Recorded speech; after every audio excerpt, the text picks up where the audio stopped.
Pia lazima tuweke mkazo katika uzalishaji wa dawa,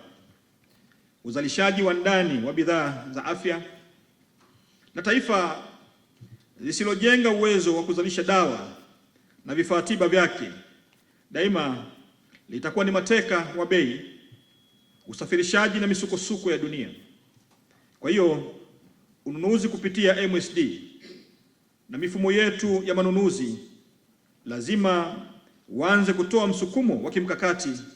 kwa bidhaa zinazozalishwa hapa nchini. Na haya ni maelekezo yangu, na nitaendelea kuwasisitiza kwamba pale ambapo bidhaa zinazalishwa nchini, Katibu Mkuu, hakikisha MSD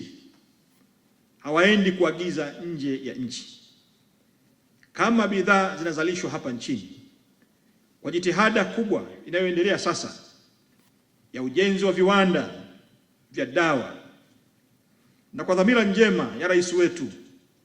mwitikio wake na msukumo wake wa kwenda kuzalisha dawa sisi wenyewe na kujikomboa, la kwenda kupigania uhuru huu, uhuru wa kuzalisha dawa wenyewe, tukizikagua wenyewe, tukijiridhisha na ubora wake sisi wenyewe. Hakikisheni ubora huu na umuhimu huu hauendi kuathiriwa kwa maamuzi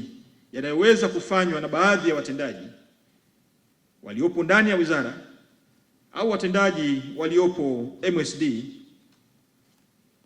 kwa kukiuka misingi ya kuachana na dawa zilizopo hapa nchini na kwenda kununua dawa nje ya nchi, kwa sababu tumedhamiria hili kulitekeleza.